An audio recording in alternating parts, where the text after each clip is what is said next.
Okay, let's get started. Good evening. My name is Dr. Dan Walney. I am lecturer and associate director of religious studies here at UNM, and I'd like to welcome you to a debate on a fairly hot topic these days, as it has been historically for many years, on the existence of God. Now, a couple of things about how the debate is going to proceed.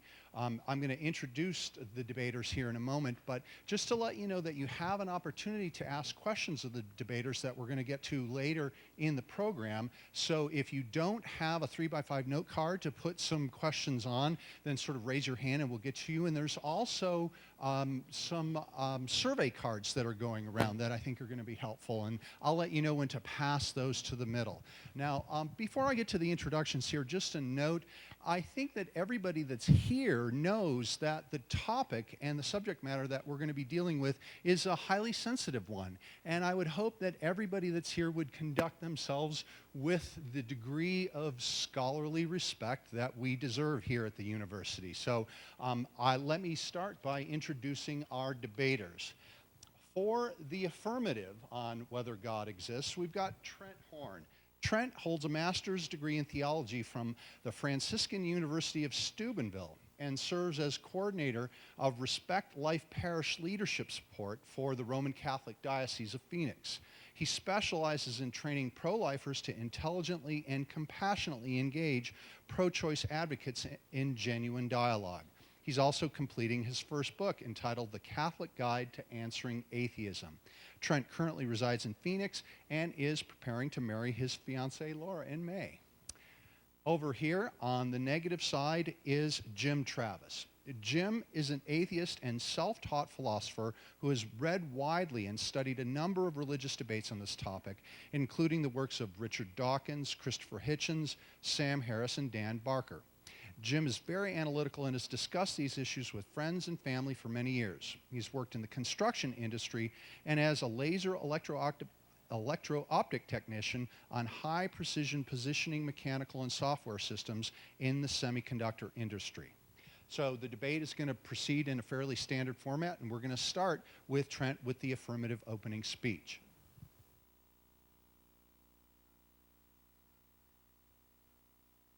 Right. Can everyone hear me back there? All right. Barely? Let's give me a little boost in the audio. Well, first I'd like to thank the Cafe Club and as well as the Secular Student Alliance and the Albuquerque Humanists for sponsoring such an important event, and I'd like to thank Jim for his willingness to participate in this debate.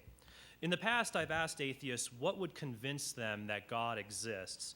Many say a miracle, like the healing of an amputee, would do the trick quite nicely. But the problem with this kind of evidence is that even advanced technology or aliens could perform what we think are miracles. If this is what we call evidence, then we might start worshiping the crew of the Star Trek Enterprise if they turned out to be real. Instead, we should use philosophical arguments that examine the universe as a whole in order to see if God exists. Now, some of you may be skeptical. How could these simple arguments prove such a radical conclusion like the existence of God? Well, philosophers use simple arguments to demonstrate many things that we would think are radical. So this is nothing new to philosophy. With that in mind, I will present 4 arguments for the existence of God, who we can define as a necessarily existing eternal creator who is the source of perfect goodness. My first argument concerns the existence of the universe. For a long time, scientists and philosophers thought the universe was eternal. But a Belgian priest named Father Georges Lemaitre discovered that if Einstein was correct, then the universe could not be eternal. This is because gravity should cause an eternal universe to collapse. But Einstein's theories would work if the universe were not eternal. Einstein was skeptical at first, but by 1933, he said that Father Lemaitre's theory of cosmic origins was the most beautiful he had ever heard. Although not every scientist agreed. The British physicist Fred Hoyle thought it was just religious propaganda, and he called it the Big Bang Theory as kind of a joke. Well, the joke is on Hoyle because the Big Bang is now one of the best attested theories in cosmology. The universe's beginning makes up my first argument for God's existence, which is called the Kalam cosmological argument. This argument is currently defended by the philosopher William Lane Craig and proceeds as follows. Everything that begins to exist has a cause. The universe began to exist. Therefore, the universe has a cause. The first premise is confirmed in our everyday experience. Remember when I said that the healing of an amputee would convince some people that God exists? Well, we should ask, why is that impressive? We only think this kind of healing, where a limb pops into being from nothing, is a miracle because we already believe that something cannot come from nothing without a cause. So if the universe came from nothing, it too must have a cause. The fact that the universe began to exist is confirmed by 3 lines of evidence. First, if the universe has existed forever, then there would have been an infinite number of days, or temporal events, before today. But if that were true, then time would have to go through an infinite number of days before today happened. But think about that. When time reaches yesterday, and that's day number infinity, what does that make today? Day number infinity plus 1? If the past is infinite, then time can never reach the present moment, and today would never happen. But today did happen. Therefore, we can conclude, as St. Bonaventure concluded in the 13th century, that the universe had a finite past and a beginning in time. Second, entropy will increase in the universe until it reaches a dark, lifeless state known as heat death. Entropy just means disorder, and it is a law of physics that everything tends towards disorder. That's why it's easier to keep your house dirty than it is to keep it clean. The universe is the same way. Eventually, all the stars will burn out, and the universe will be a cold, dark, and lifeless place. But if the universe were eternal, then heat death would have already occurred, and nothing would exist. But since something does exist, then the universe's past must not be eternal, and therefore the universe began to exist. Third, as I said before, the Big Bang has been confirmed by numerous observations in astronomy since the 1920s. In 2003, cosmologists Arvin Bord, Alexander Vilenkin, and Alan Guth published a theorem which shows that with rare exception, any universe that is on average in a state of expansion must have an absolute beginning in time. In a 2012 article, Vilenkin says that all the evidence we have says that the universe had a beginning. Now, if all time, matter, space, and energy have a cause, then the cause of these things must be immaterial in order to create space, eternal and timeless in order to create time, and very powerful, if not all-powerful, in order to create something from nothing. Finally, if the cause of the universe were just an impersonal force, then this force could not choose to make a non-eternal universe. Therefore, the cause of the universe, while eternal and timeless itself, must be a person or mind that chose to make a finite universe. We normally call this immaterial, eternal, powerful mind God. This mind must also be very intelligent, because our universe seems to be the product of design. Now, some atheists will say that evolution explains life, so God isn't needed. And I actually agree that life did evolve. But the odds of us being in a universe where life could even evolve at all are astronomically low. Consider this argument. The universe possesses finely tuned constants and conditions necessary for life to exist. This fine-tuning is either due to necessity, chance, or design. The fine-tuning was not due to chance or necessity. Therefore, the fine-tuning of the universe is the work of a designer. Constants are the unchanging numbers in physics, like the constant c in E equals mc squared. These constants came into existence right after the Big Bang, and they must be set with incredible precision in order to have a universe with intelligent life. For example, the cosmological constant represents the strength of gravity found in an empty vacuum. While once thought to be 0, it is strangely fine-tuned to the 120th power. Conditions are things like the amount of matter and order at the beginning of the universe. The Oxford physicist Roger Penrose says that the odds of our universe would start off with low disorder, we have a clean room, so to speak, for our universe, that is necessary for life to evolve, are 1 in 10 to the 10 to the 123rd power. This double exponent is so big, if I wrote out the zeros, they would fill up the Milky Way galaxy. It is much, much more likely that our universe should be a supercondensed ball of matter or a thin mist of hydrogen gas, instead of a universe with complex life in it. Atheist Lawrence Krauss, in his book, A Universe from Nothing, admits that this fine-tuning is the most profound, unsolved fundamental problem in physics today. So what explains this fine-tuning? Richard Dawkins, in his book, The God Delusion, rejects the idea that the universe had to be this way, or is necessarily fine-tuned for intelligent life, because it's just too much of a coincidence. But what about chance? I think chance is a really bad explanation, and here's why. Imagine you're playing poker, and one of the other players in your game gets 10 royal flushes in a row. Do you think that player is cheating? You probably think he's cheating because the odds of getting such a collection of hands are astronomically low. The odds are 1 in 10 to the 50th power. But the odds of getting just the cosmological constant right are 1 in 10 to the 120th power. And don't forget about that huge number I told you about connected to the entropy in our universe. If you think the poker game with 10 royal flushes is rigged by a cheating player, then you should think our universe, which is even more improbable, is rigged by a cosmic designer. My third argument is a moral argument for the existence of God, and it proceeds as follows. There exist moral facts. These moral facts have either a natural or a supernatural origin. Natural origins are insufficient to explain moral facts. Therefore, moral facts have a supernatural origin.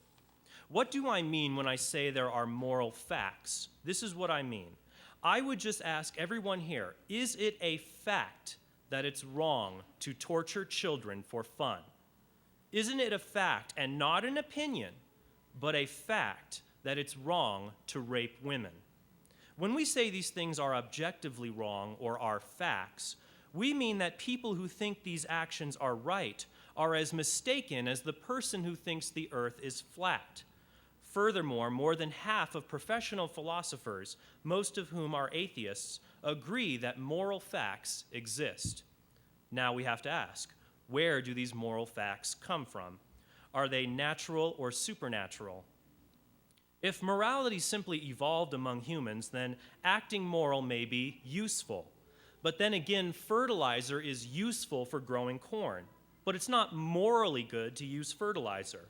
So there must be a standard for moral goodness beyond mere usefulness. After all, a culture that drowns moderately disabled infants may actually be doing something very useful when it comes to promoting genetic fitness. But it wouldn't be moral. Now, let me be clear. Atheists can and do follow individual and cultural codes of morality, sometimes better than Christians.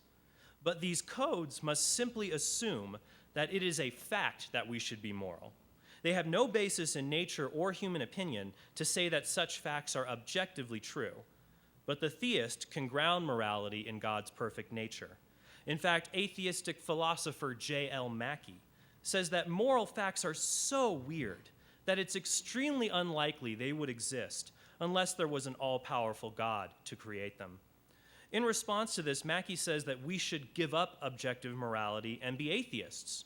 I say we should give up atheism and embrace objective morality. My final argument concerns the resurrection of Jesus of Nazareth.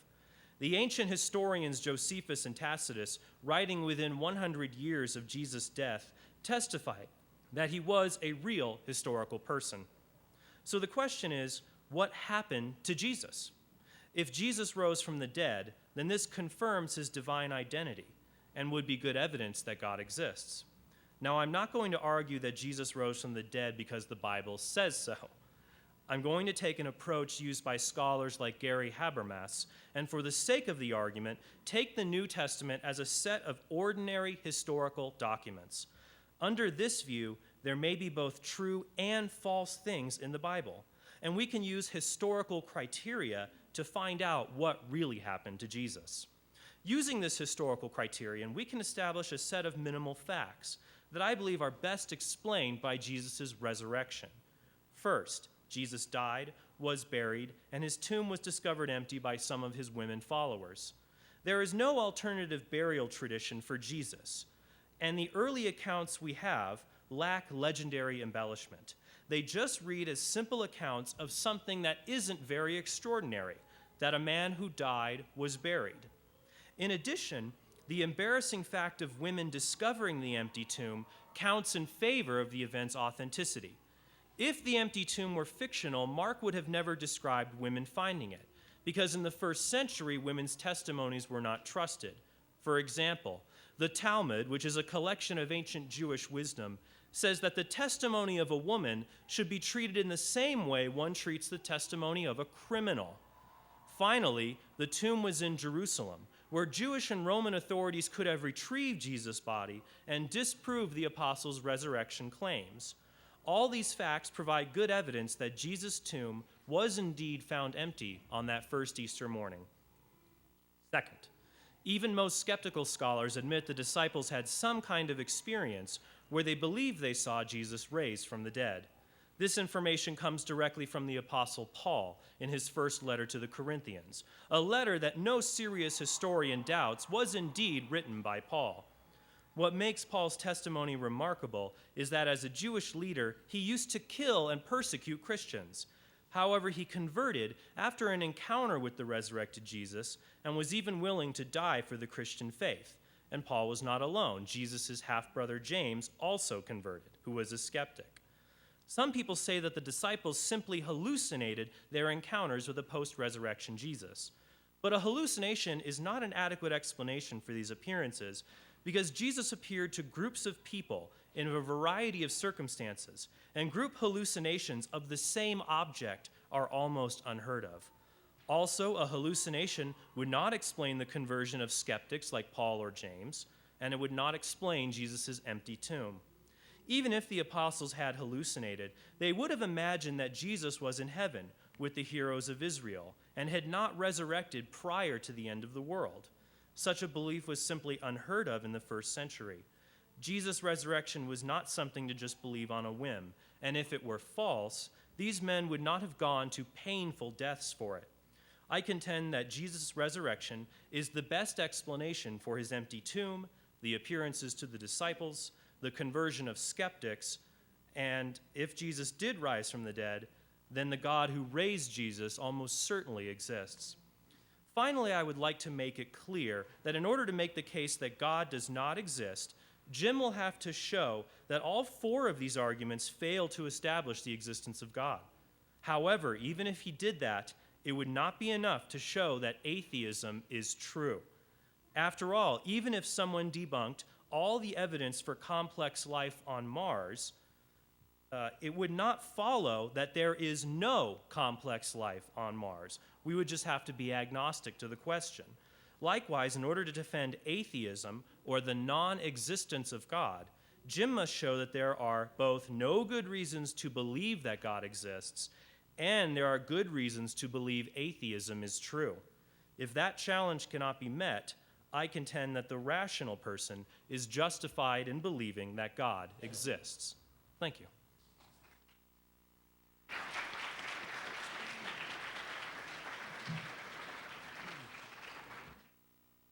That was a lot of numbers there. Didn't bring my calculator.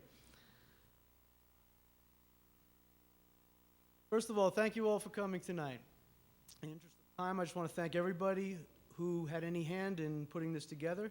It came about pretty quickly and looks like a great turnout. Tonight's subject, does God exist? Since I'm not a politician, I can give you a direct answer to that question. The answer is a resounding yes, God does exist. He exists in the minds of human beings, and only in the minds of human beings. To demonstrate that, I'm going to take you on a quick thought experiment. I want you to think of the world, universe, as it is right now. Everything you know is exactly as it is right now. Galaxies are spinning and swirling through the vast emptiness of space, some crashing into each other, enormous gas clouds forming, condensing, coalescing to form stars, solar systems, planets. Here we are on this planet.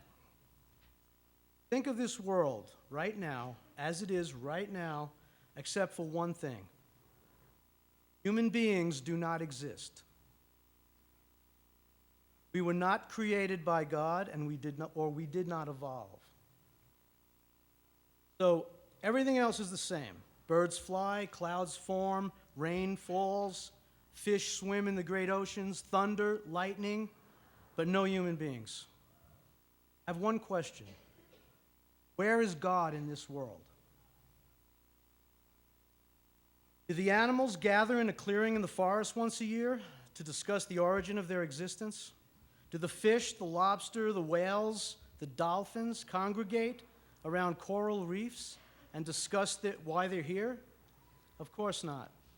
Again, where is God in this world? Without the human mind, the human brain, nowhere else do we find the slightest idea of God. Okay, so I'm going to snap my fingers and we're all back here now. We're created, we've evolved, we're here. One more thing. Except for maybe the last 100,000 years, and I'm being generous there, this thought experiment is exactly the way the universe was for billions of years. No humans, no God. What I'm going to try to do tonight is present in the short time that we have some of the most current research that shows why the brain is so susceptible to belief in gods. For those interested in more on this subject, I want to direct you to a video on YouTube called Why We Believe in Gods by a scientist named Andy Thompson. He's a psychiatrist in Charlottesville, Virginia, and I'll be borrowing heavily from his video tonight along with a few other sources. Now, we have many cognitive mechanisms that are relevant to tonight's subject, but I'm only going to be talking about a few that are relevant to tonight's subject. First, we do seem to have a sense that there is a being or beings greater than us. This can be easily explained. Reflect for a moment on our earliest times as hominids on the African savanna. Every moment we were in danger of becoming a meal for any number of predators who were faster than us, stronger than us, and more powerful. This constant struggle to stay alive kept us on alert all the time, giving us a cognitive mechanism, a physical brain function called hyperactive agency detection. Everybody's had the experience walking down a dark street at night. Somebody turns the corner, they start coming towards you. All of a sudden, you're hyper aware of that person. Is that person a danger to me? You cross the street, you get in your car, and you're safe. That's hyperactive agency detection. You see movement off to the side. You're immediately aware of that. Is that a snake? Is it a rat? Is it a danger to me? Hyperactive agency detection is a naturally selected brain function it has developed through natural selection over millions of years. And it leads directly to a belief in a higher being, because we are always hyper-aware of something or someone out there, or something or someone watching us. We have this constant feeling of a supernatural mind watching our every move. A second cognitive mechanism that has developed over eons is called kin psychology. And it is another naturally selected mechanism that is and was essential for our survival. Our ability to recognize our kin, mother and father, extremely important for any being to survive, to run to for protection. This is clearly utilized by religion to indoctrinate us into belief in gods by using familiar family-type relationships. Everyone here knows that the strongest bonds we can develop are the relationships to our family, mainly mother and father. As helpless children, we turn toward our main protectors, father and mother. Look at the terms that are used in religion, such as the Pope is the Holy Father. Priests, yes, Father, no Father. How about Mother Superior? Nuns are sisters, and we have Franciscan brothers. Religion utilizes this intense natural attachment to our family. In addition, this longing for our parents is identical with our need for protection against the world. And this need for protection and safety, either through our parents or through larger groups, is precisely the formation of religion and gods in our brains.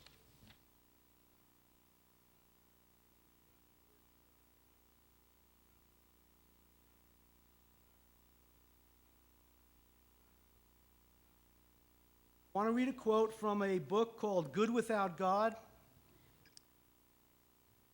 by Greg Epstein. Good Without God. Quote, "One of the first things we learn is to cry out to those seemingly omnipotent beings surrounding us, our parents, or whatever biological or surrogate beings family we have. And in the most primitive form of communication, we cry, wah! That means help me. Eventually, we discover that certain ways of crying out make help more or less likely. So we begin to modify and regulate our requests. But we will never be sure that we receive the help we crave. This set of emotions, once we gain language and some theological training, becomes formal petitionary prayer."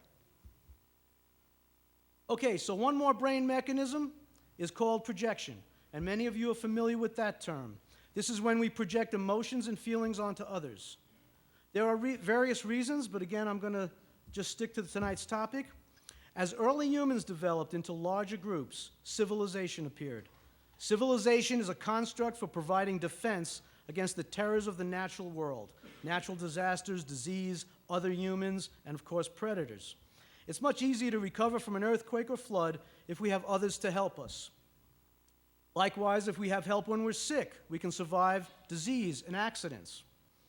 We tend to humanize the natural world by superimposing known human attributes onto these natural phenomena. Anthropomorphism. We originally thought of these things as supernatural. In this way, we create the illusion of control over our powerlessness in order to gain some measure of protection and comfort. Simply said, we turn these powerful forces into so-called gods by projecting our emotions and feelings and attributes onto them. The Old Testament is full of this kind of talk. One example is God sending the flood to punish mankind. The Bible is rife with these human qualities attributed to God. Human qualities attributed to God. Now, the last cognitive mechanism I hope I have time for is theory of mind. Theory of mind is the idea that we can intuit the existence of other people's minds.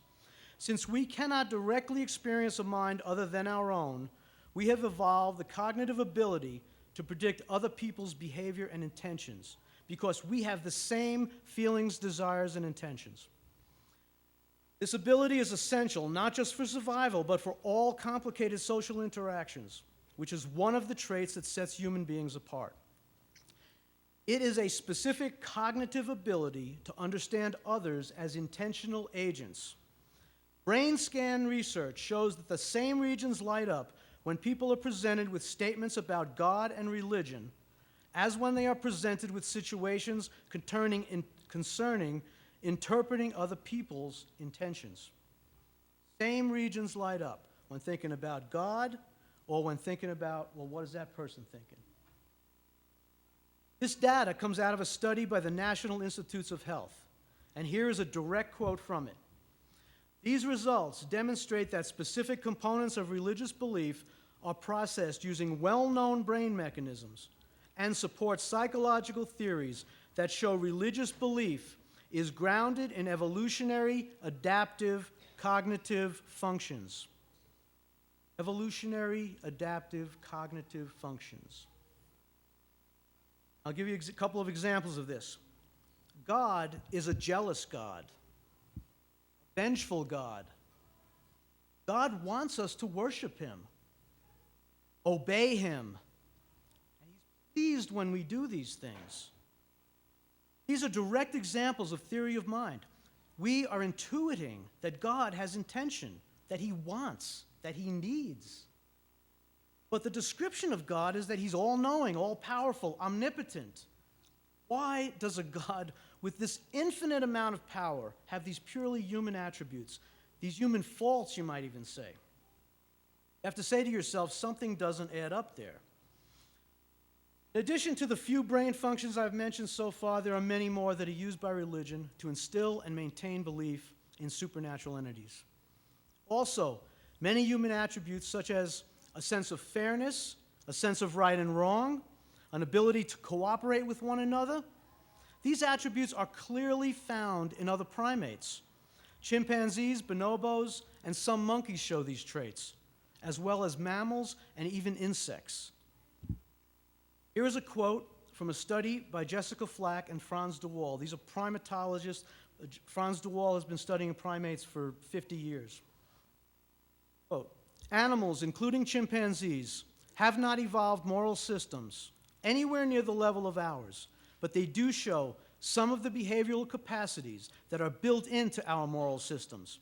Building blocks of morality are not behaviors that are good or nice, but rather mental and social capacities that permit the construction of societies in which shared values constrain individual behavior through a system of approval and disapproval, not some objective moral thing that's hung out there in the ether.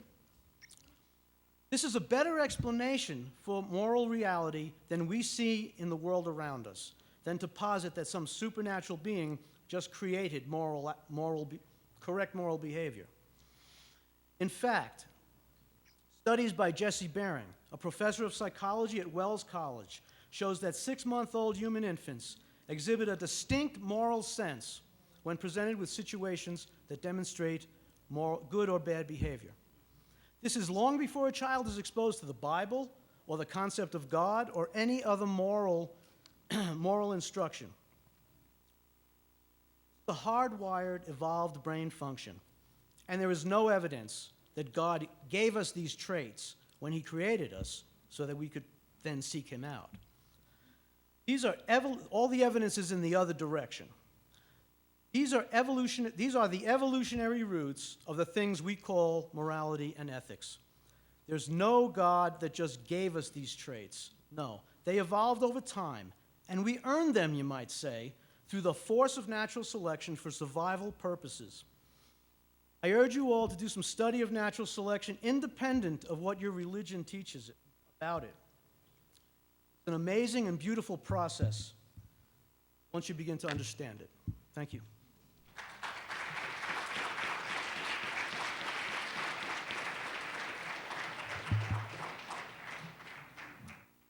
Well, I'd like to thank Jim for that opening statement.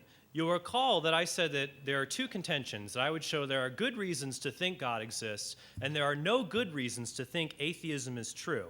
And let's see how Jim has done in those areas.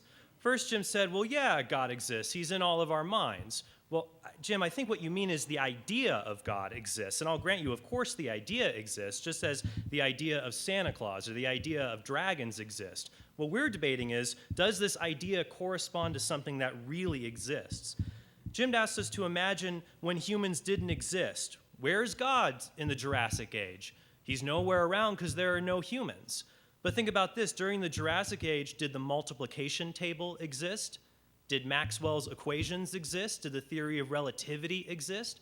Well, certainly, because there are objects and other things that exist independently of human minds that have an objective reality, and God is one of those things. He's just a mind that transcends time, space, matter, and energy. So even if there aren't humans to perceive him, he is there. Yes, the tree falling in the woods does make a sound if you're not around to hear it. Number two, Jim's entire argument tonight has been built on a massive fallacy, and that fallacy is called the genetic fallacy. What that means is the genetic fallacy occurs when you say that a belief is false just because the person arrived at it in an irrational way.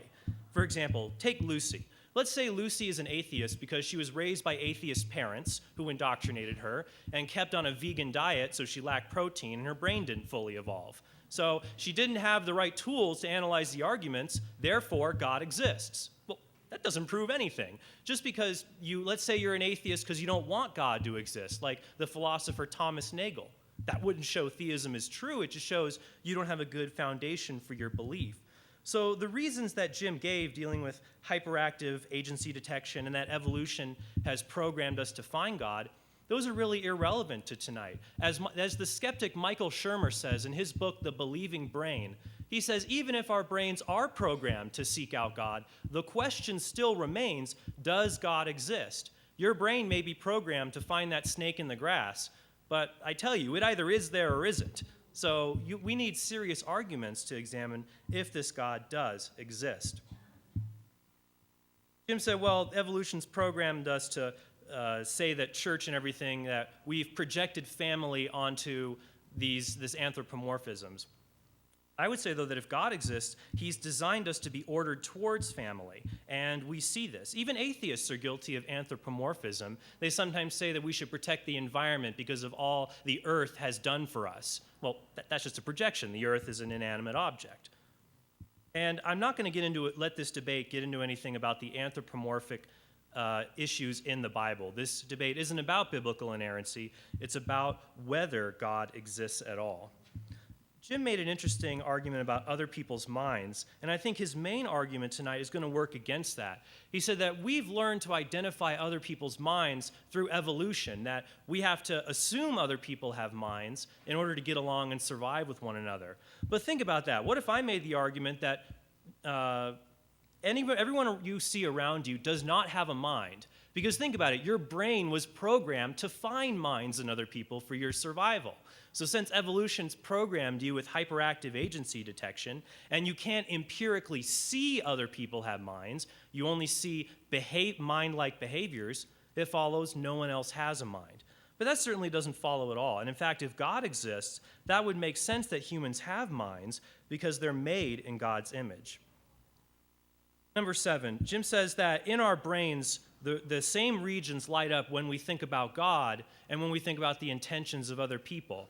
But that is exactly what we would expect if God exists, because God is a person and he has intentions. So we'd probably wonder, well, what would God want me to do? Does he want me to fill out my taxes? Does he want me to worship him? Does he want me to cheat on my wife? If we're trying to figure out God's will, then that area of the brain will light up because God's a person who has intentions for us. Now, Jim said that God's emotions are just an anthropomorphic projection, that, oh, we need God to be there, and so we say he's jealous and needs us to worship him. Well, and he says, well, God, this conception of God, he's jealous, insufficient. Why would he need us? And I agree that God doesn't need us. We need God. When God says to obey him, he doesn't do it in an egomaniacal way. Because he's the source of perfect goodness, he is the greatest being possible. He has no deficiencies. He's perfect goodness of what it is. He knows it is best for us to follow him because he's infinitely smarter, more loving, and kinder than we are. So worship for God isn't for his sake, it's for our sake. That worship means to give someone their worthship. And to say that God doesn't deserve it and we should get all the credit when he's the infinitely perfect being, omniscient, all-powerful, perfectly good, all-loving, kind, and just, that would be egomaniacal on our ends to deny just the matter of fact that I should probably respect this being. I mean, we all respect police officers when they pull us over, and they only have a mildly more power than we do. So I think we should probably respect God, not out of his power, but the fact that he is perfect goodness himself. He is being itself, and without him, we would not be here. And I think my arguments have demonstrated that.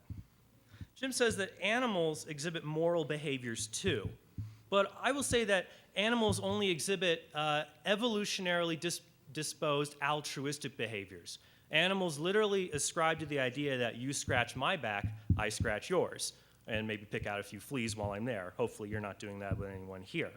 But Jim made an interesting point. He said, well, this explains things because there are no moral facts, and people are just predisposed to find their own morality. I would disagree. I would just say that we should not, I think these moral facts are self-evident, that it just is a fact. It's wrong to rape women. Even if you evolved in a society that said it was useful or good, it would still be wrong. Killing innocent children just because you find joy in it, that's just a fact that it's wrong. And even though people disagree about moral facts, people disagree about empirical facts too. Like different scientific facts, but that wouldn't cause us to doubt what really exists. So I would say that Jim has given no arguments to show that atheism is true, has failed to refute my arguments, and that the rational person is still justified in believing that God exists.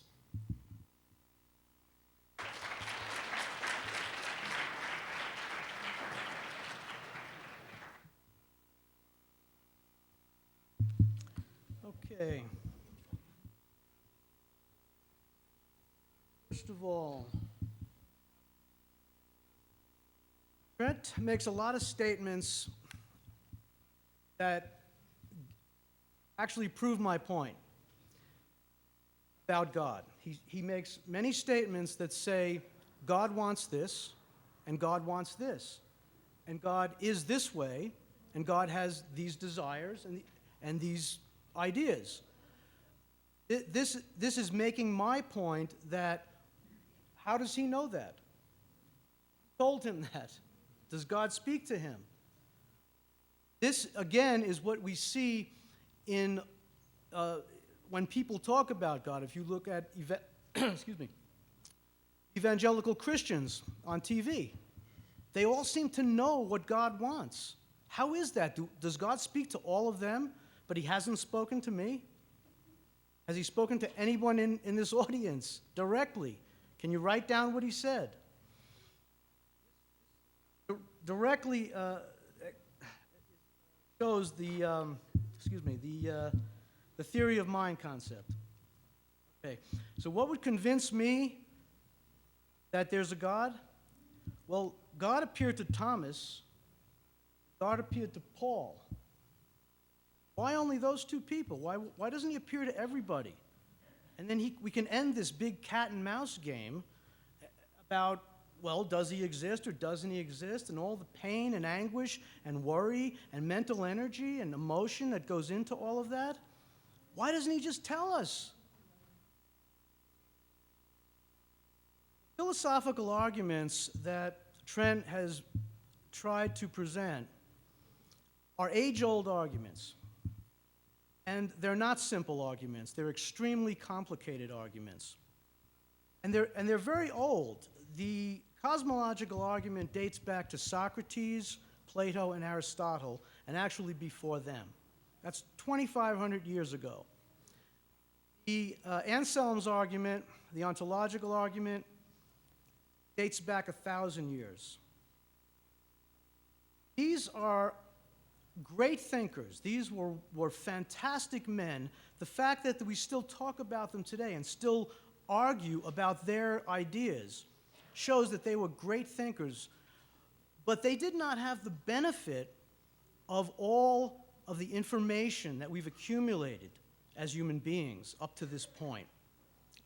We have a tremendous amount of scientific knowledge now, discovering the cosmos, discovering down into the deepest parts of matter. And for us, I can speak for Trent here because I'm not qualified to argue these physics arguments. They are very complicated, deep arguments. And I know he's not a physicist.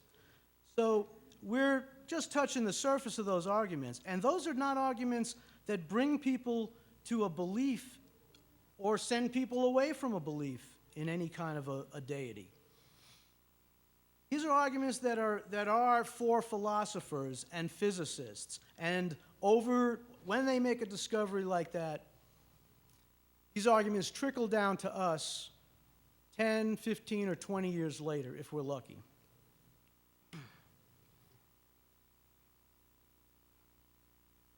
I'm going to concentrate mostly on the moral argument, what my presentation ended with.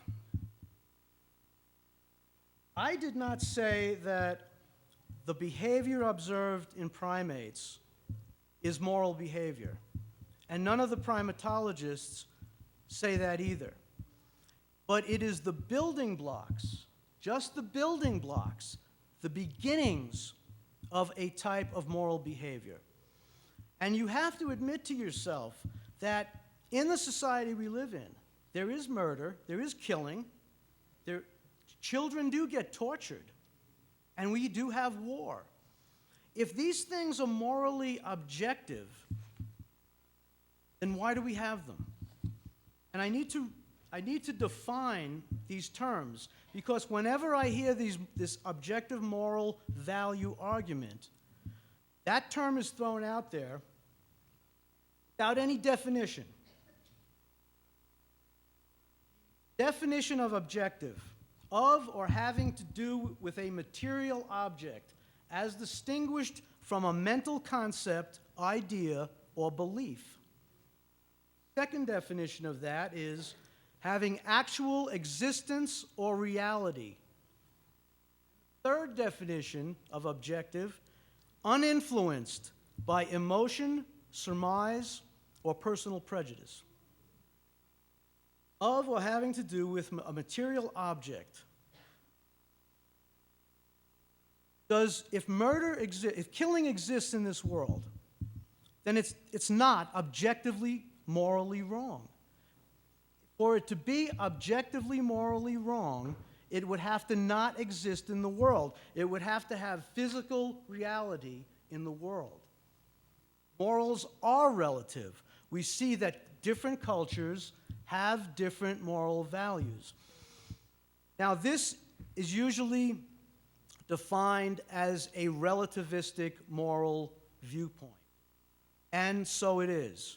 However, in addition to that, when something is wrong in a society, people get together who think it's wrong, and they fight against it. We had slavery in this country for many, many years. Even the founding fathers, many of whom were Christians, owned slaves. Slavery was an accepted institution. Eventually, people got together and they did away with slavery in this country. Unfortunately, slavery still exists in the world. My point on the objective moral value is simply that by definition, if it's objective, it must have physical reality in the world. So either we need a new term to describe it, or it doesn't exist objectively in the world.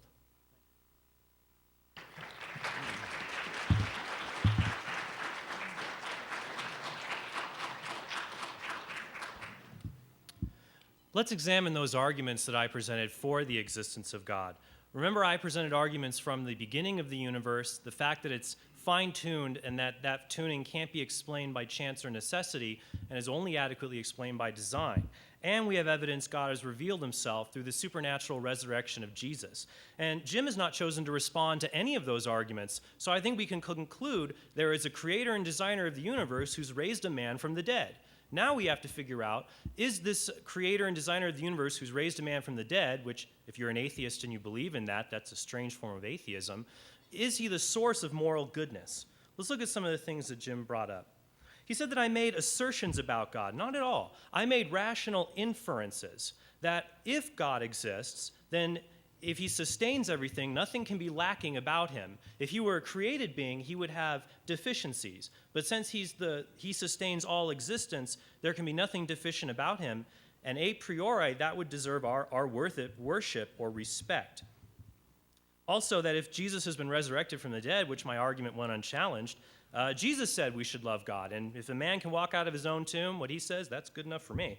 So who has God spoken to? Well, I don't think he speaks to me directly. I believe in a public revelation, and if Jesus rose from the dead and particularly founded one church to give the deposit of faith to, and Jim hasn't presented an argument to say that's false, then we can be confident in in God's revelation. Why isn't God more obvious? Well, I think that if God made his existence obvious, it would compromise our moral freedom. Our decision to follow God, if he made his existence obvious, would be no more free than your decision to travel the speed limit when a police officer is following behind you. God wants us to cultivate virtue and be like him, and I think he has revealed himself in nature and conscience. In Romans 2:14-16, St. Paul says that God has revealed himself to people's consciences, so those who don't know the law can know God. He said, well, these arguments for God are really old. Well, it doesn't mean they're false. Just because something is old doesn't mean it's wrong or false. If you doubt that, ask your grandparents. Atheism is old as well, but that doesn't mean that it's false. And so Jim is focused mostly on the moral argument, and I think he's doing a doublespeak. He's saying, well, there are no moral facts, but at the same time, he said, it's unfortunate we didn't outlaw slavery faster. But think about this. If there are no moral facts, then the decision to end slavery is just as trivial as the decision for men to stop wearing coats and hats. If there are no moral facts as a standard to judge societies, you can't say one society gets better or worse. You can only say that it gets different. That's why Martin Luther King Jr., in his letter from a Birmingham jail, said that a law is unjust if it does not correspond with the moral law or the law of God. So if moral relativism is true, people like Dr. King are always wrong because society always outnumbers them. But I think that moral facts do exist, that in the natural world, when you see a primate forcibly copulate with another primate, we call that mating. Now, if moral facts don't exist and you saw a human primate do that with another human primate, you'd have to call it mating as well, but we don't. We call it rape. So Jim's definition of objective is just wrong. He says objective things have to be material, but mathematic and scientific truths are not material, but they are objective. And I agree that moral facts have existence, and they're uninfluenced. Jim has confused objectivity with universality. When I say morals are objective, I don't mean everyone believes them. I'm saying that they are facts that are true regardless if people disagree. When I say rape, oh, am I done? Well, thank you very much.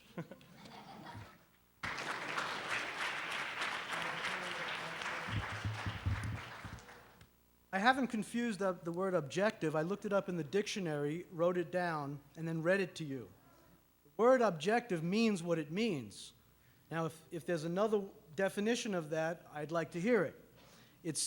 The definition says that the thing has to exist in reality. It has to exist. Physical reality, that's what it says. Once again, I heard Trent make a lot of statements about what God wants and what he knows, and he seems to know what God wants in several statements. He's also referring to the Bible a lot. Jesus was resurrected, Revelation.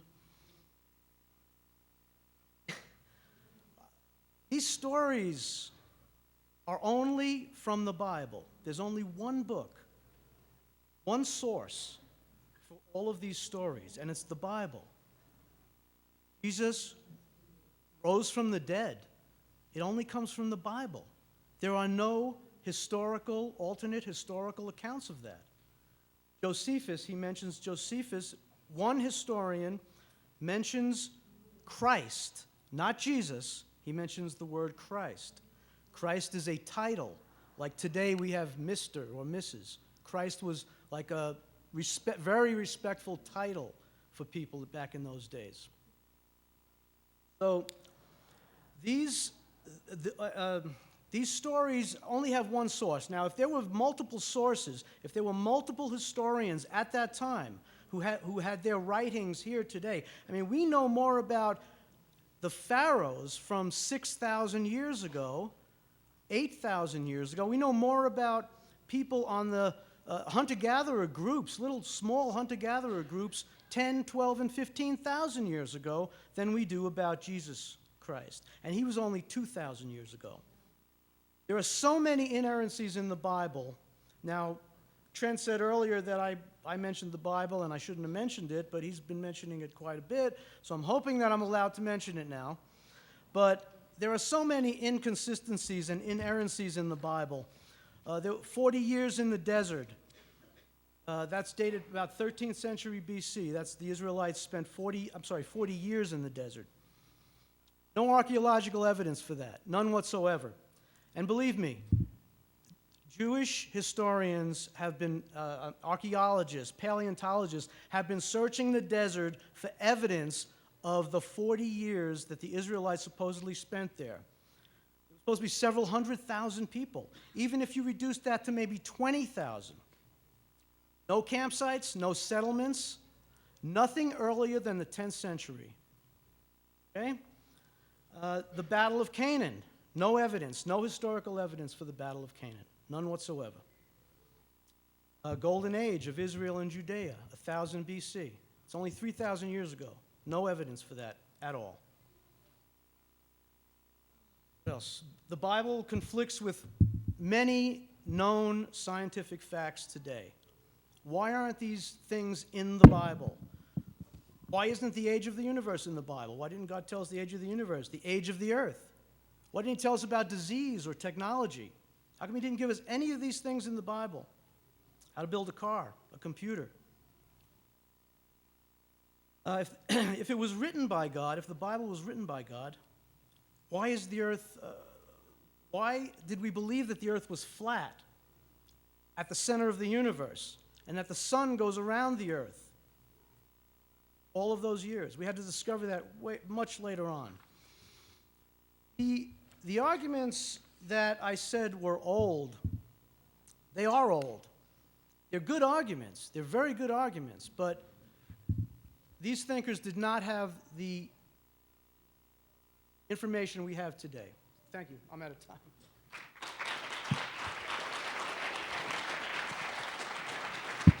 You want to take the mic? You want to take your mic for cross?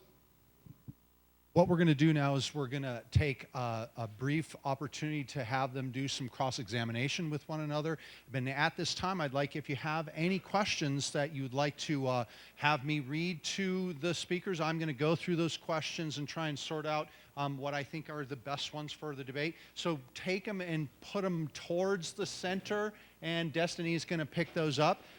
So take just a second to do that, and then I'm going to start the cross-examination with Trent, who's going to cross-examine Jim, okay? Should we start now or wait? Testing.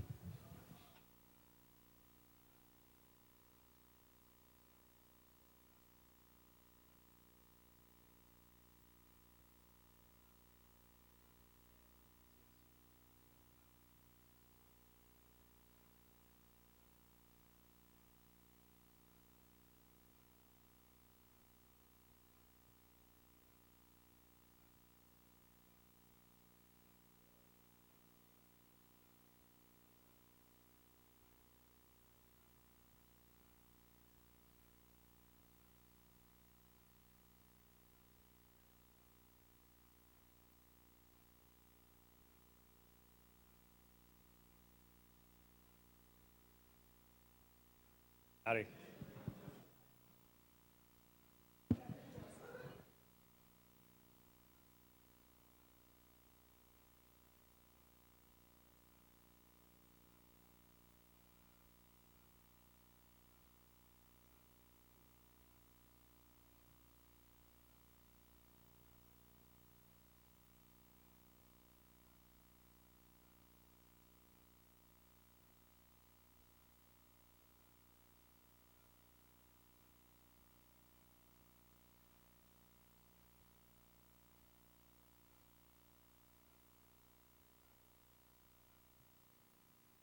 Right? Yeah, this is fun. Yes.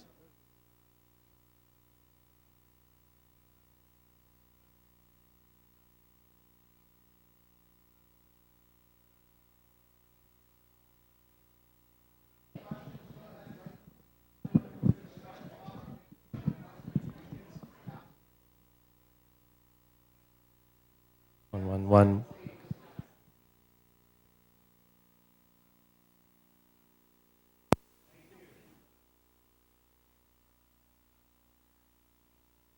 All right, I got a few questions here.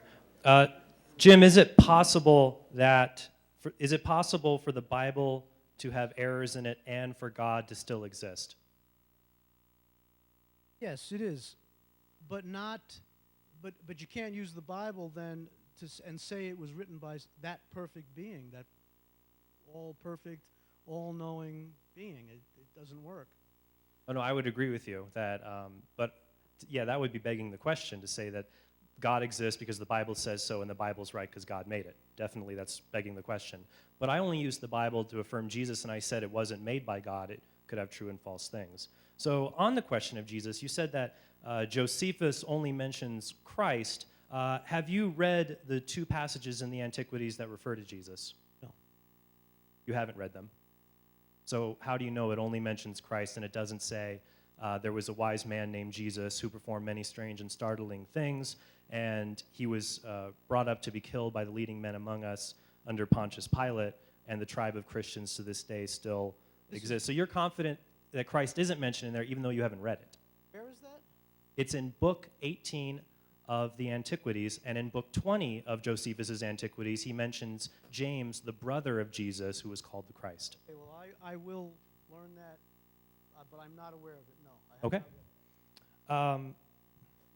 Let's try a little bit. You said that the Bible is one book, so you would disagree with all New Testament scholars who believe the New Testament is a collection of books written over many different decades and compiled later. Do you think it's a compilation of books, or the New Testament is actually only one book authored by one person? No, it's a compilation of books. A compilation of books.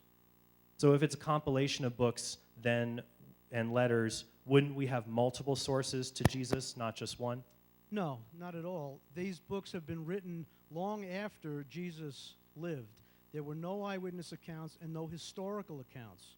And to have all of those accounts in that book, in that one source, does not make it many, many sources. These books were written from 50 to 300 years after Jesus Christ supposedly lived. What source do you have to back up the 50 and 300 year number? I've read about it. I've read many books about it.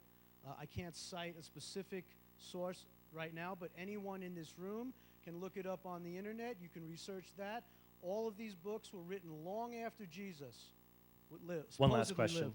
Yeah, If go ahead. society changed to make slavery moral again, would it be good or would it still be evil, even though most people think it's... If most people thought it was good, would slavery become good or would it still be evil? Well, you're still talking from an objective moral viewpoint. It's not good or bad, but if it exists at the time, there are people that agree with it and people that disagree with it. And what eventually happens is that that behavior is rooted out of society because of a greater amount of approval or disapproval from the group of people. And you all see that that's how our society is. We do not see objective morality. We see a selective morality. I guess we're out of time, so it's your turn. That was 7 minutes? It flies.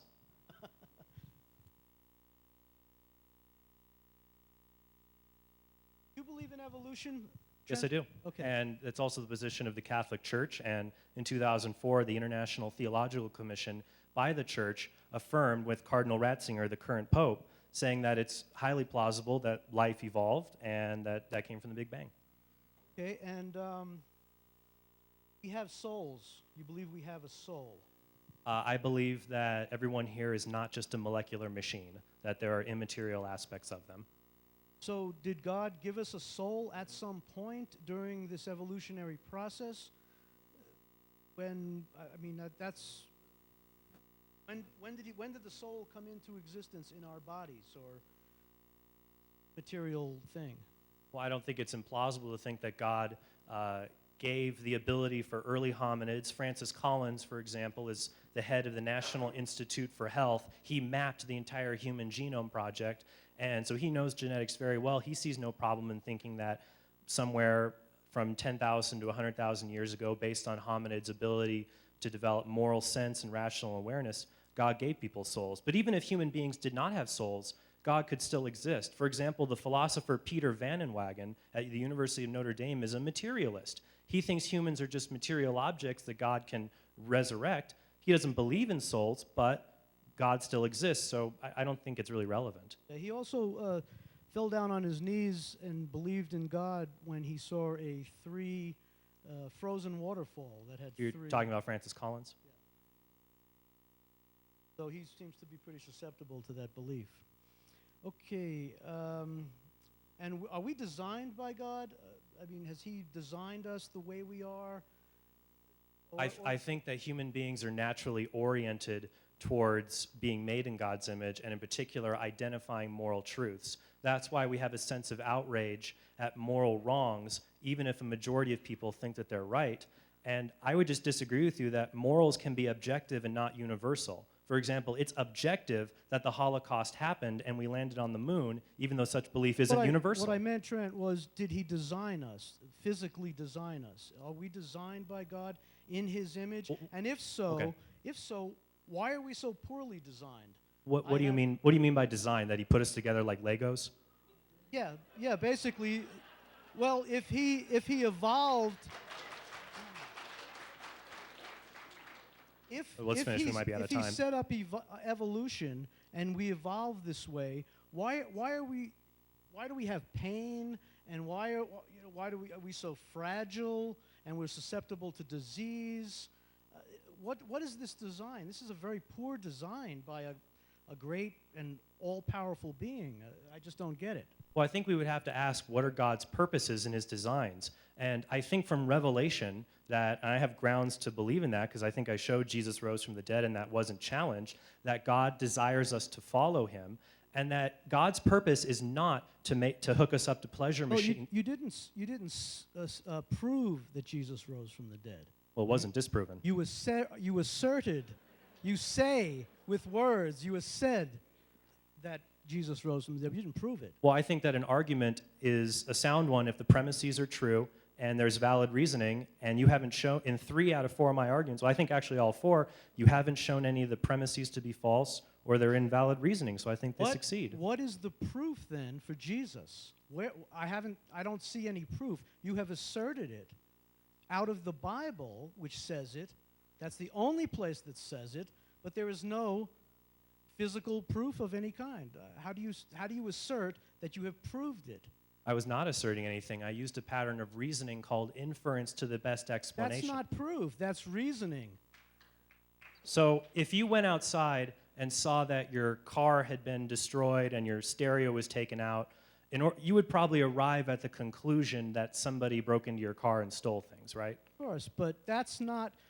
How did you get to that belief? Specifically about proof, because the car's been broken up.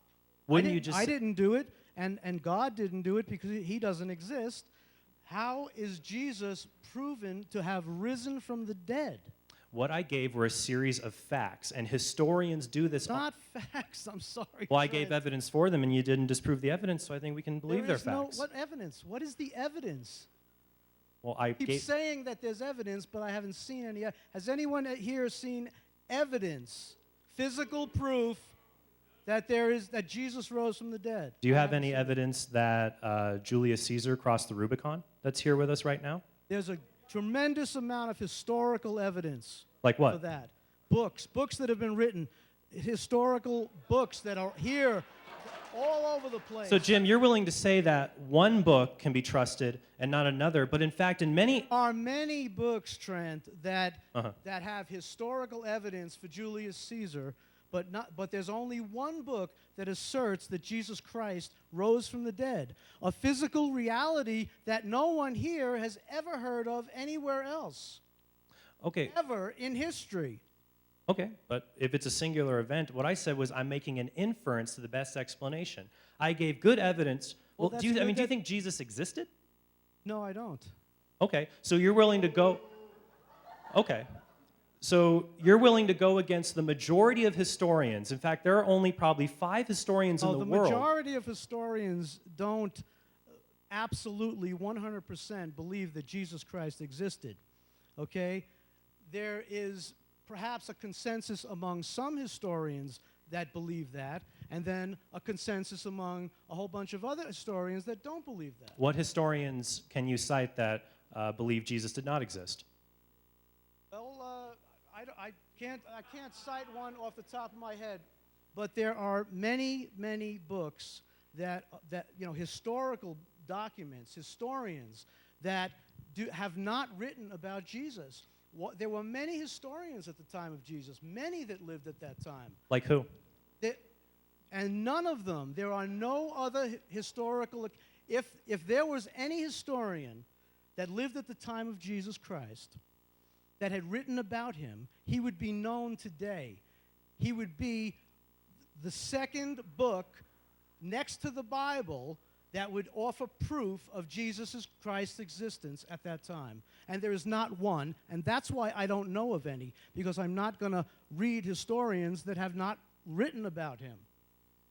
But what I would recommend that you read a book. Bart Ehrman is an agnostic scholar. He writes book criticizing Christianity, but he's written a recent book called Did Jesus Exist? And Ehrman says in that book that even though many historians, including non-Christians, have different views about Jesus, many of them think Jesus was just an eccentric prophet, they all agree that Jesus did exist. And I can only think of less than 5 on my hand that doubt that. Richard Carrier, Robert Price. Okay, well, I guess we're out of time. Very good. Very But good. it's 99% to 1.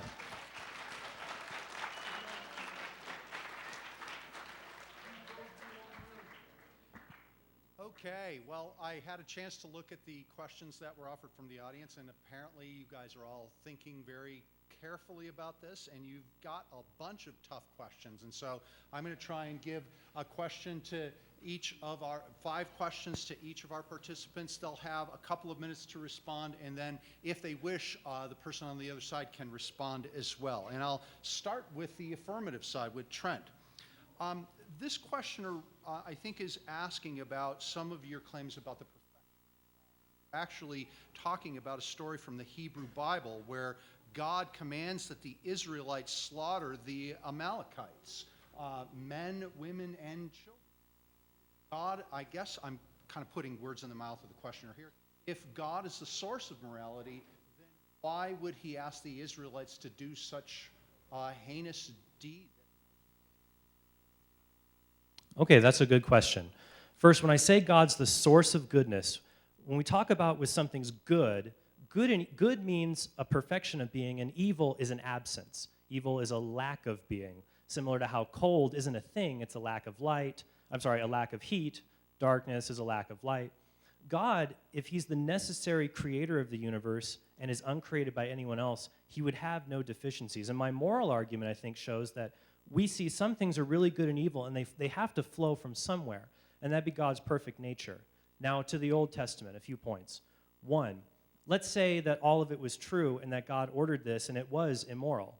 That would not prove that God did not exist. It would not prove that the resurrection did not happen. All that would prove were those events did not happen. They were just exaggerations in the Old Testament. So that objection would not disprove the case that I've made tonight. Number 2, God has sovereignty over our lives. He creates us, and I think it's a good thing we don't live eternal lives here on earth. We get bored pretty quick. God ends our lives, and then we have an eternal existence after that. So God ends people's lives all the time. I don't think that that's wrong. And if he ended the Amalekites' lives, I don't think that's wrong. Plus, in Deuteronomy 25, verse 17, the Amalekites were the aggressors. They purposefully attacked the weak and the elderly of Israel after they left Egypt. So they started this campaign of terror. And finally, there are many Old Testament scholars who say the commands to kill women and children are ancient Near East exaggerations. Similar when we say our team slaughtered them on the basketball court. We don't think it's splattered with blood, because the book of Judges describes the driving out of the Canaanites as just driving them out and smashing idols. So I think a good case can be made that the book of Joshua, where the Amalekites are described, that's epic narration that uses exaggeration. And if God did command it, he's the source of morality. As far as the Canaanites go, I'm going to bring up a very nasty subject here, and I hope I can get it done in a minute. William Lane Craig has addressed the issue of the Canaanites, and he says that it was okay to kill the adults because they were just bad, and it was okay to kill the kids because by killing the children, you're sending them back to God. That was his reasoning. In addition to that, if they didn't kill the children and they brought the children home with them, and then those children grew up and mated with the Israelite children, that would create an impurity in their race. And when was the last time anybody can remember discussions about purity of race? I find that explanation by William Lane Craig, one of the world's leading apologists, to be disgusting, to condone the killing of children, and then, well, enough said. Actually, Jim, you're on the spot now. And this questioner has curiosity about your statements about morality being relative. Ask, so Jim, you don't believe that slavery and the torturing of children and the raping of women is objectively wrong, but rather it's just relative? Well, I'm afraid that that is what we see. That is the societies that we live in. All cultures are different. I personally believe that all of those things are wrong, and I would die trying to stop them. But unfortunately, the world we live in, the people that we are, the biological beings that we are, that's what we see. We see it all around us. It's good to have those values. We all in this room agree that those values are good. To kill is wrong. Everybody here agrees with that, I'm sure. But we don't see that in our society. We don't see that in the world we live in, that is objectively true. By definition, objective means it must exist in the world. It must be a reality in the world. And that's not what we see. If you study natural selection, if you study evolution, you see that the building blocks of morality, of right and wrong, have come down and evolved for millions of years till we are the moral beings that we are now. But we do not see objectivity of morality in our society, in our race as it is now. I would just say that that is a highly dangerous opinion to hold, that morality is objective because we all agree on it. Well, if that's the case, then Germany in 1845, it was good. I mean, it was, evil to kill Jews, gypsies, and homosexuals. But later in 1945, it becomes good. And if it's relative to culture, then they're both equally right. But that sounds absurd. We believe that cultures are just groups of individuals, and if a person can be wrong about morality, so can a culture. And what I think this moral relativism is going to cut against you, Jim, because if you're saying morals are relative, then the Israelites, when they slaughtered the Amalekites, they had a shared value that was right. So on what standard can you say they were wrong? I can't say that. Oh. Okay, sorry. Okay, moving away from morality briefly and back to Trent, one of the questioners actually wants to get at the cosmological argument roughly says that all things have to have a cause. Doesn't it logically imply that the positing as the source of God also have to have a cause? Well, what I would disagree with that statement is I think it's false that everything has to have a cause. I don't believe that, and I don't know any Christian, Jewish, or Muslim theologians that do believe that. My argument was not that everything has a cause. It was everything that begins to exist has a cause for its existence. And I gave 3 lines of evidence, 1 philosophical and 2 scientific, to show that the universe did begin to exist. And if it began to exist, it would need a cause outside of it. And remember, the universe is all space, time, matter, and energy. This cause can't be material because it made space. It's got to be eternal because it made time. And it'd have to be very, very powerful. And it would have to be a mind because it's choosing to make a finite universe like ours as opposed to just a mindless eternal force spawning an eternal universe. So you're correct. That argument would be false because the first premise is wrong. I don't think everything needs a cause. But if something begins to exist, being can't come from non-being without a cause. And if the universe came into existence, I think that that's a fact that we have to see that it needs a cause, and we do an analysis. What does that mean? These arguments are they just go around in circles, these ancient, age-old arguments. Cause schmoz, if you will excuse the expression. There is no reason, whether there was a cause or there wasn't a cause, there's no reason to believe that God was the cause. There could be many other explanations. At one time, There's many things that we did not know, and we now know to be true or to be different from what we thought. And to just assert that God is the reason, God is the cause, just is a dead end. It doesn't go anywhere. It doesn't allow for a continuation of exploration of the world, of the universe, of ourselves. So I just don't want to really deal with these arguments anymore. There's so much more information in the world now than these cosmological, ontological, teleological arguments. They were great at the time, but their time has passed, and they don't accomplish anything. Okay.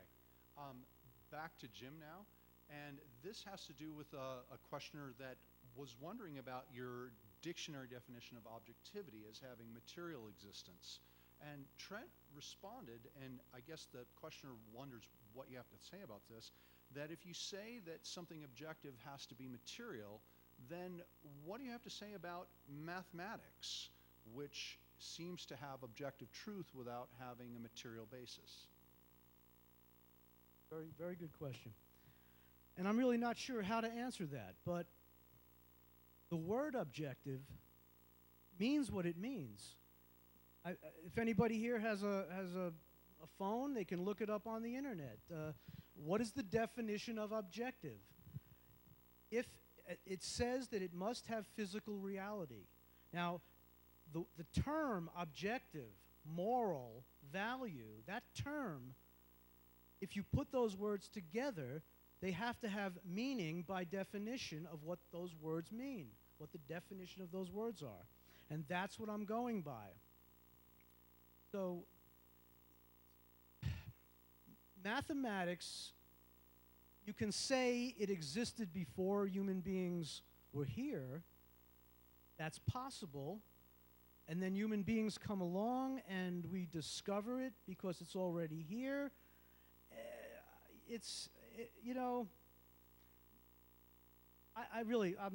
I'm at a loss to answer that question because, yes, that is objective. It is objective that 1 plus 1 is 2. But it also, that has meaning in physical reality when you apply the numbers to things. And that's what we do, so. Well, I would just say 1 plus 1 would equal 2, even if there was just a Big Bang singularity and there were no objects, it wouldn't become false. And my only response to this, considering objective, I just find it really odd that you're making fun of me for considering the Bible infallible, but you seem to think the dictionary is infallible. I'm just going by definition, Trent. All hail Webster. I'm just going by the definition of the word. If you want to use terms, then you got to define the terms. And the Bible, this is the only book that says the things that it says. Okay? It's the only book that says that. Okay, we're going to move on to Trent here. And this goes back to the moral issue that is part of your early argument. The questioner asks, if morality comes from God, then how do you explain the fact that there are people that are born with personality disorders that cause them to have a lack of empathy and compassion? If morality comes from God, why do some people seem predisposed to not have it? Okay, we need to separate when we talk about morality, moral ontology and moral epistemology. What that means, moral epistemology is how we know moral truths. How do you know what's good and evil, right or wrong? Ontology is what makes moral facts true. And I think that moral facts can only be true if they're immaterial facts that exist and compel us to act a certain way. They have to come from an eternal, immaterial source. So when we look, though, at the issue of moral facts, that people, yes, they disagree about morality, and some people seem predisposed to not act morally. But that's an issue of epistemology, how we know morals. Morals can still be objective even if some people disagree or if they're genetically predisposed to not know them. For example, I think I'm genetically predisposed to be bad at math, but math is still objective. Or some people have brain disorders called prospignosia. They believe there's no objective difference between people's faces. So they have a brain disorder that keeps them from seeing objective reality. But certainly people have different faces even if they can't recognize it. So a psychopath who can't recognize moral facts, they're just simply mistaken. They're as mistaken as the man who thinks 2 + 2 = 5 or the man who thinks the earth is flat. Comes back to the brain, the evolved brain. And in psychopaths and sociopaths, there is definitely a distinctive difference in the brain.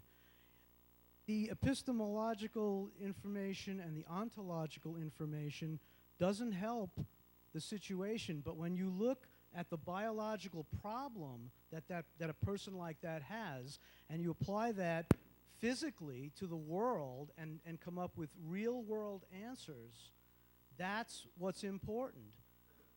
The esoteric arguments don't help that person and don't help society. All right, then we're back to Jim. And this questioner is curious about some of the scientific explanations for cosmology that you referenced, right?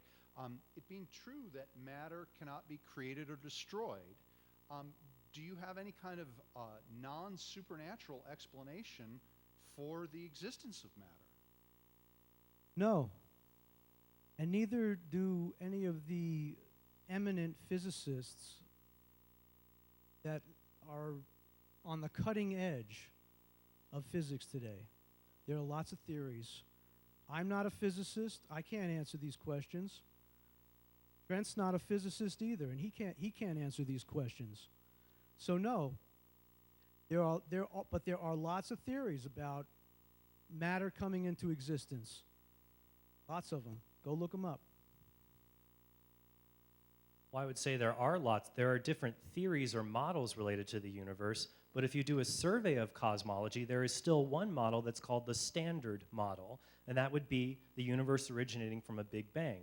And I showed with the Borde-Vilenkin-Guth theorem that the universe, even if it's a multiverse, has to come from an additional singularity. And Vilenkin has reaffirmed this in a 2012 article you can read in Scientific American, or you can search and read his paper online with graduate student Audrey Mathani. So I think, yeah, maybe there are different theories, but so what? I mean, there's different theories about where life came from, evolution and creationism. I think creationism is false. So I think these other theories that try to explain the universe, like saying it's eternal, it contradicts facts we know. Entropy buildup, we're not at maximum entropy. It contradicts the philosophical argument I gave that the universe can't be eternal. And it contradicts the fact that the Big Bang model explains so much about our universe. Now, you're right, physicists can't prove God. They deal with physical facts. So what most physicists could show was that the universe had an absolute beginning at some point. What caused that? Well, now the cause is outside of nature. And science can only examine repeatable events in nature. Metaphysicians have to do God. Physicists can't prove any of it. They just have theories. Okay, we're back to Trent. We've got one more distinct question apiece, and then I've actually got a really good question from the audience that is going to work for both of you. So let's have Trent work with this one, and I think that the questioner is trying to get you to comment on the gods of other religions, because they say, would the theist consider himself an atheist towards the God of the Quran, for example? Or I would expect that they would probably also say the gods of the Hindu tradition or the Chinese tradition. Why or why not? I would say that I am no more an atheist because I deny some other gods exist than I am an anarchist because I deny some other governments are the best models. So just because I reject some gods as being incoherent or lacking in evidence, how would that follow there isn't one God that actually fits the bill? Much the same way, we all probably reject lots of forms of government. We don't believe in dictatorships or oligarchies or things like that, but that doesn't make us anarchists. We just think, no, there's one form of government that makes the most sense. And I think that there's one form of God that makes the most sense that my arguments point to. I don't believe in these other gods because many of them are completely incoherent. For example, the God of the Quran, Allah, I think there are certain traits in him that are contradictory. For example, he's a God of love, but in the Quran it says explicitly God hates certain people. And nothing like that can be remotely found in the Bible. Plus, I don't think there's good evidence that the Quran is the inspired word of God, because the only arguments Muslims give for the Quran is that in Arabic it sounds really nice and it predicts scientific facts. But I think both of those are demonstrably false. I've appealed to arguments for God from science and morality, and especially the arguments from science. I just think, Jim, that if you're a free thinker, shouldn't you follow where the science leads and engage the science I've brought here tonight? I haven't seen any science. I've heard lots of arguments that are old arguments, that are circular arguments, that do nothing to prove the existence or non-existence of God. None of those arguments. The idea that there are other religions and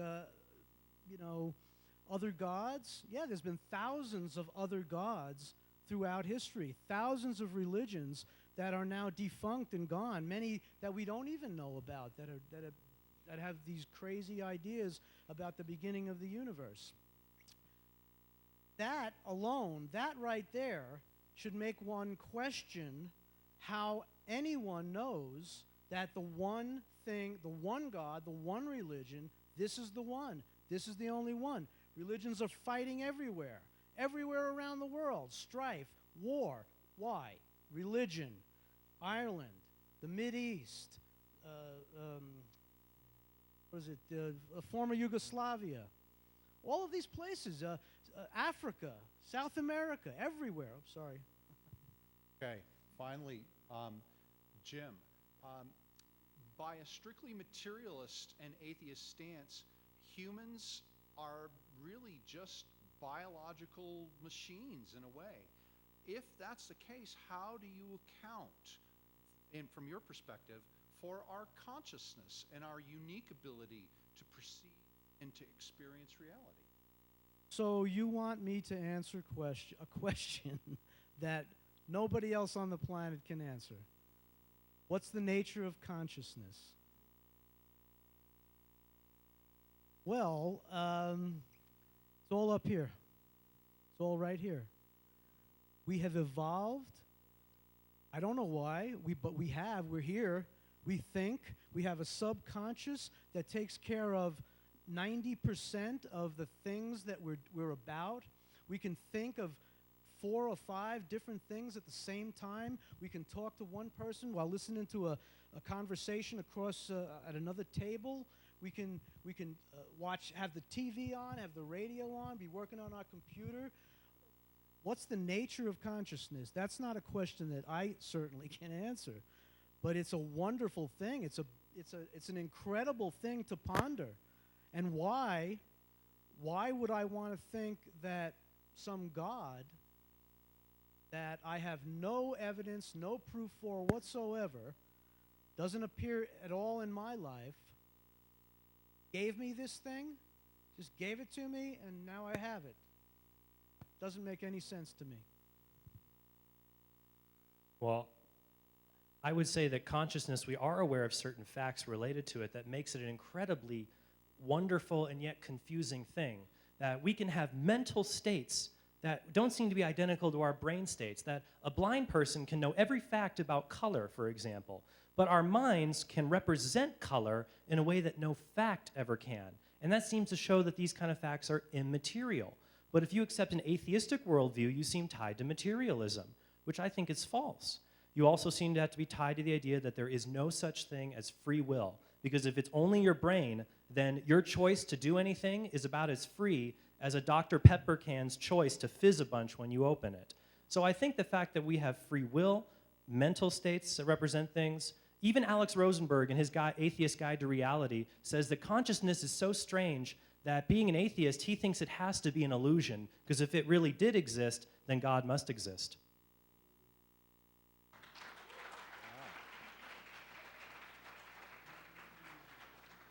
Okay, finally, and this goes to both of you, and I'll let Trent answer first and then Jim finish up. The questioner asks, hypothetically, let's say that the outcome of this debate led to an ultimately definitive conclusion that one side won and the other side lost. And let's say that this sensibility spread, that either in your case, theism became much more prominent and atheism started die out, or in your case, atheism became much more prominent and theism began to die out. Could you both comment on what you feel would be the social implications of each one of these outcomes? I would say we have no idea what the social outcomes would be if everyone converted to atheism. On the one hand, in Nordic Europe, we seem to have very secular society. From your perspective. Oh, no, I thought you meant how to say to atheism. Well, I guess you could probably do both. Would you like both or one? Both. Okay, both. All right, let's do both. Okay.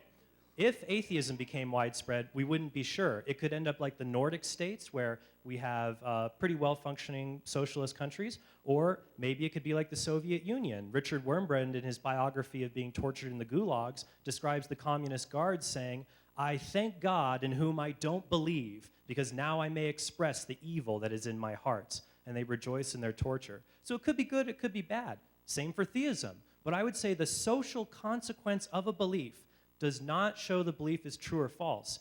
Evolution could lead to good things or bad things, like social Darwinism, where we leave the weak humans to die on their own. But if evolution's consequences don't relate to the truth of the theory of evolution, theism and atheism's consequences don't bear on the truth of those positions either. Well, if atheism, first of all, I need to say atheism is basically, well, I don't believe in God. After that, there's a whole lot more that does not include. So humanism then would be believing in humanity, in human beings, and thinking about this life here. So if the idea of humanism began to spread, that would be a good thing. So all of the mental energy and emotional energy that goes into thinking and worrying about what God is thinking about me and what I should do, and all of that kind of energy would go then into helping humanity. We'd be focused on each other. We'd be focused on what pain are you in that I can help with. Those are the kinds of things that I would be focused on. If theism took over the world, which it just about has, I think that there would be much more control over people, which is what I see religions do. They take over the mind, and they want to control people. They want you to obey. God wants this. I would see a lot more control. I'd see a lot more war, a lot more conflict, which is what we see in the world today. Again, what I said in my last response was war, there is fighting and war everywhere in the world, and much of it is because of religion. These are religious groups fighting against each other, constant turmoil. And the other thing about that is that people who want to benefit from conflict through war, those people can more easily control people that believe in religions. Okay. Well, thanks for your.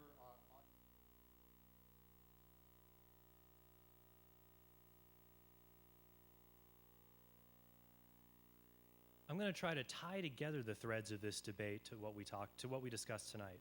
Remember, I said that I would propose 4 arguments for the existence of God and show there were no comparably good arguments for atheism. And I think that Jim hasn't given any good arguments to show that God does not exist. At best, he has shown that we are predisposed through evolution to find God. But as Michael Shermer, the editor of Skeptic Magazine, says in his book, The Believing Brain, even if that were the case, there would still be the question, does God exist? Because maybe we're programmed that way because there is a divine programmer. So I think there's no other good arguments for atheism that were offered tonight. As for the arguments for theism, my arguments from the beginning of the universe is fine-tuning, and the argument from the resurrection, the premises were never challenged, nor the reasoning. So I think there's no good reason to think that they're false. Jim has sort of resorted to name-calling with the arguments, and that's really the argumentum ad hominem. They're old. Okay, lots of things are old. Democracy is old. It's not a bad idea, and I think it's true. Jim said that these arguments, well, they're dead and useless, but if these arguments could quote Mark Twain, I think they would say the reports of their death are greatly exaggerated. So let's look at the argument from morality. I think that Jim has exposed the honesty of atheism, that if you believe there is no God, you can't believe in immaterial moral facts, only human opinions that change. And I think, you can correct this in your closing if you want, he even admits while he doesn't like what the Amalekites may have done in the Old Testament, he couldn't say they're wrong. He can't say that if slavery returned, it would be wrong. It would just be the new fashion. But I can say confidently, no, it is wrong. It's wrong to rape women. It's wrong to torture 2-year-olds. It's wrong to tie gay college students to fences and beat them to death. It's wrong to deny minorities the right to vote. And I don't care what other people think. And I know they're wrong because it's a fact, and it's a fact that resides in God's mind. And so God is the standard of morality, and I don't see any reason not to believe that. So here's my close. I'm nothing special. I make mistakes and lots of them. But you see, God, he loves us in spite of our failings. And he even wants to change our hearts to be like his. Did I get the yellow card? All right, let's keep going. It's like, did I get a penalty? So, no, into the box. For non-Christians who are here tonight, that might sound cheesy, but an illustration may help explain what I'm talking about. In the musical Les Mis, Jean Valjean is unjustly imprisoned for 19 years, and even on parole, he can't find work. You see, in the play, he's taken in by a bishop, and Valjean repays him by stealing his silver utensils. Valjean is apprehended by the police and brought before the bishop for his rightful punishment. Amazingly, the bishop tells the police that he gave the silver to Valjean as a gift, and even gives him more silver on the spot. After the police leave, the bishop says that Valjean must use this precious silver to become an honest man, and Valjean is torn. He had done nothing to deserve this reprieve. Why would this man that he hurt save him from his rightful punishment? The reason is because the man saw in Valjean what God sees in all of us. And loving Valjean as he would love his own son, the bishop gave Valjean grace, or the chance to become a new man and not be enslaved by his crimes. And this is what Christianity teaches, that no matter what sin you have committed, God desires to take away the sins of the world and grant us peace. Christ's sacrifice is not a free pass to sin. It's a free gift that turns us into the men and women we were meant to be. And so I hope you'll be moved by the evidence I presented tonight. I hope as atheists, you'll be free thinkers and consider this evidence and not write it off. And Christians, I hope you will consider the evidence Jim has presented and maybe read some books on atheism, because you should examine both sides and make a rational decision. That faith is seeking understanding. Credo ut intelligam was the medieval philosophy. I believe in order to understand. So I believe in order to understand the world. So we all should examine both sides, and that's why I'm glad Jim was here tonight. So I hope you'll be moved by the evidence I presented, and with God's offer of grace, I know all of you know that you were meant for something, and I hope you'll take God up on that offer. Thank you.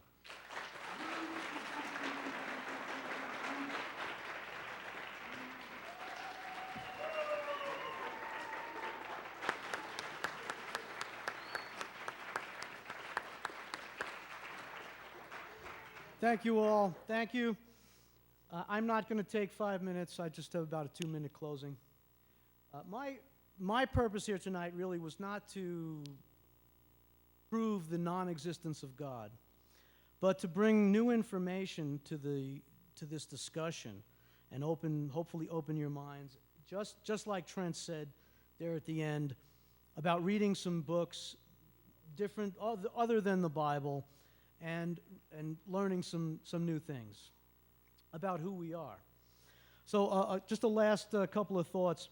I just want to say that there's a tremendous amount of research that's very new in the last 5 to 10 years. We in the general public don't get to see this stuff for decades sometimes. It's very important, very interesting stuff, and we have the ability now to get on the internet and have that information at our fingertips in a matter of moments. God is...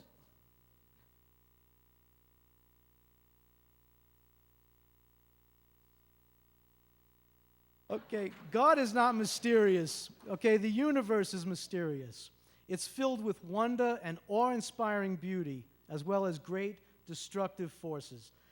It is out of that beauty and destruction that the very matter that our bodies and brains are made of, that's where we came from. We do not need God in order to experience that beauty. We can simply stand in awe of the fact that we have the ability to experience it. Thank you.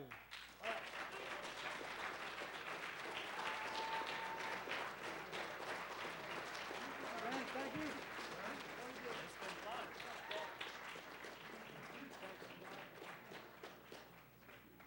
Okay, just to remind people that we actually have the room until 10 o'clock. There are some refreshments over there. And if you filled out the debate winner cards, please, is there a place that we're putting those? Ah, yes, they're collecting them on their way out. So thank you very much for coming.